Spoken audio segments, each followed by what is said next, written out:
Welcome, everyone. I'm honored to be your guide through this journey where we will explore not just the stories of the past, but their lasting impact on our present.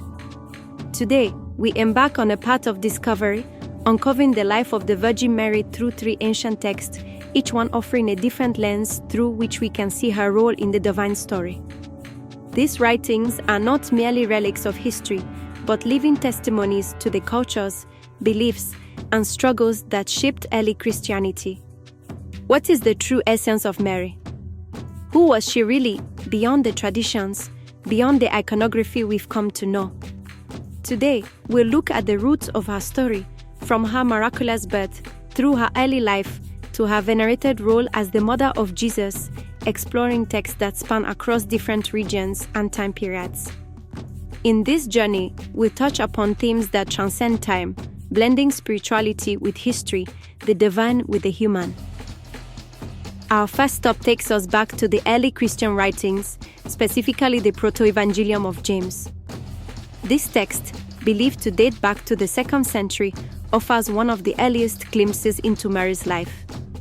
Here, Mary is not just the mother of Jesus, but a woman chosen by divine forces to play a pivotal role in humanity's salvation. We see her as a child, miraculously born to parents who prayed earnestly for a child, and as a young girl, consecrated to the temple, where she would live in purity, untouched by the world outside. The text tells us of Mary's early years, her upbringing as a sanctified figure in the temple, which later fits into the narrative of her perpetual virginity.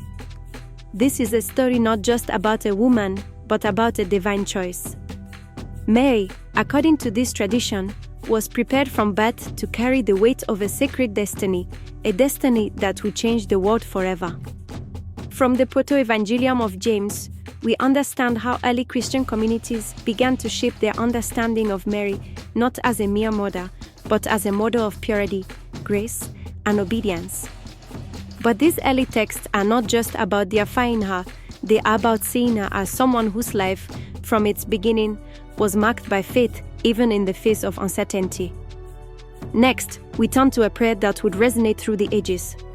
Discovered in Egypt, the Tuum Praesidium, or Under Your Protection, is one of the earliest recorded prayers to the Virgin Mary. Dating back to the 3rd century, this prayer speaks to a deep, intimate relationship between early Christians and Mary. It's a prayer for intercession, a plea for protection and guidance in times of distress.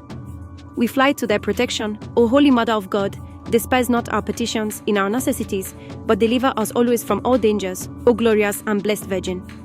Imagine, for a moment, what it must have been like to recite this prayer in the midst of uncertainty. Early Christians, living in a time of persecution, turned to Mary not only as a symbol of motherhood, but as a powerful protector.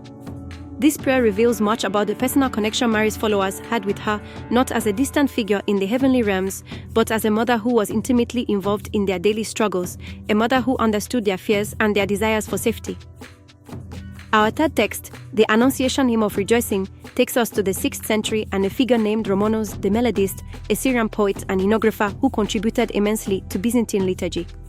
His hymn is a celebration, one that captures the moments of the Annunciation when the angel Gabriel tells Mary she will bear the Son of God. Romanos' hymn is not just a theological reflection, it's a musical celebration of divine mystery, joy, and the role Mary plays in salvation. In his words, we hear the joy of heaven and earth meeting in one, a moment of profound transformation, as Mary accepts her divine calling. The hymn speaks of Mary not just as a passive participant, but as an active agent in the unfolding of God's plan. It's in this moment that Mary's humanity and divinity intertwine. She becomes, in Romanos' words, a vessel of the sacred, a bridge between the human and the divine. Her response to Gabriel, her willingness to embrace her role despite the immense weight of the task, is a testament to her unwavering faith. Let's pause for a moment and reflect on the broader significance of this text. These ancient writings, while rooted in Mediterranean Christianity, also connect us to something much larger. The prayer from Egypt, for example, is a reminder of the African and Middle Eastern roots of Christianity. Early Christian devotion to Mary was shaped by a rich tapestry of cultures, each bringing their own spiritual insights and experiences to the faith. Mary's story is not confined to one culture, one land, or one time period. Her image transcends boundaries, resonating deeply with people across the world. From Egypt to Europe, From Africa to the Americas, the devotion to Mary reflects a universal longing for protection, guidance, and the promise of hope in times of uncertainty. Through this text, we are reminded that our spiritual journeys are connected not just to each other, but to the vast, intricate web of human experience. Mary, as a symbol, bridges those divides, offering a powerful model of faith, obedience, and divine trust that speaks to people from all walks of life. As we close today's exploration, let us remember that the story of Mary is not just a tale from the past. It is a living, breathing story that continues to resonate today, teaching us lessons about faith, courage, and the divine mystery that flows through all of us. Her legacy is not one of passive motherhood, but of active participation in the salvation of humanity, a legacy that calls us to engage with the world around us in ways that are full of love, strength, and grace. Thank you for taking this journey with me. May the story of Mary inspire you to seek deeper connections with the sacred in your own life, and may we all continue to find new ways to live out the divine potential within us.